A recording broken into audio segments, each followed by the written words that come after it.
Neuroscience is a big, hot topic now. Lots of executive coaches, corporate coaches, mentors, leadership development is now anchoring with this word neuroscience. And honestly, most of the new, it's nothing new about it, neuroscience is just an excuse for a greater force, which is intuition. Now, let me explain what I mean here. Neuroscience speaks to and tries to track and test and measure and improve, which we love, all the measuring and improving, the unconscious processing power of the brain, the neural networks that are actually the ones moving information faster than we can possibly track, the emotional tagging that's happening in the mind, and the sort of neuro network that we are just barely able to understand one tiny, tiny bit. But we understand it one tiny, tiny bit, so we're latching on, and unfortunately, I think we are limiting the true power of our higher mind by over-focusing on neuroscience. Because neuroscience, yes, it focuses on the brain networks, the pattern recognition, and giving it sciencey labels, tracking it in the anatomy of the brain, tracking it in the brain chemistry and the different areas of the brain, the amygdala, the prefrontal cortex, it all sounds very, it makes it all sound logical, which is great because I think that makes it more palatable and approachable for lots of people. The problem I have with focusing too much on neuroscience is that we're again only focusing on what can be measured versus what is being experienced.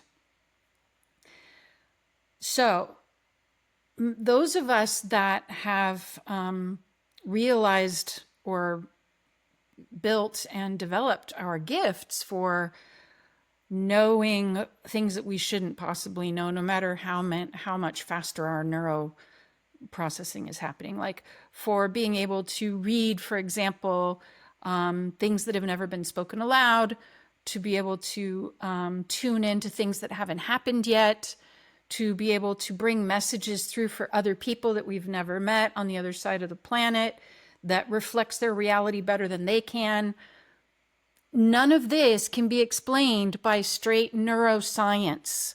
And as someone who bases my own work in this more mythic and mystical and non-trackable, not measurable world of meaning, I can tell you that the most value that I bring people goes far beyond anything that can be measured with neural hacks.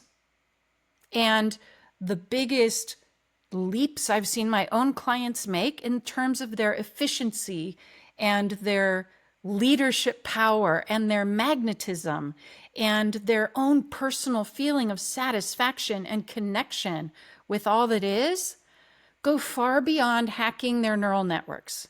It moves into deeply connecting and collaborating with what we experience as the spiritual reality and with what we experience as the earthly mystical realm. The above and the below are not located only in your brain, and therefore neuroscience is limited. It is limiting the mystery. And it's frustrating to see at that level because I see everywhere professionals, educated, grounded, responsible, logical people are popping open to their natural, intuitive gifts. And instead of trusting the movement of their own intuitive intelligence, which is showing them the proof in the pudding every single day, they are tempted to go and read a book or to get a coach that takes them through certain exercises to build and to grasp and to measure neuroscience activities and markers, and to go back into the logical mind, which is so limited. The whole point of the expanding mind that we are experiencing right now is to allow ourselves to, I think, to expand beyond the limits of our previous ideas about logic and to see what actually works. The proof is in the pudding. I apply the proof is in the pudding to spirituality and to science. The proof is in the pudding. If your understanding slows down your expansion of your efficiency and your leadership and your satisfaction in life, I would question that. I would question, why are you limiting the reality that's already manifest in your higher intelligence? Now,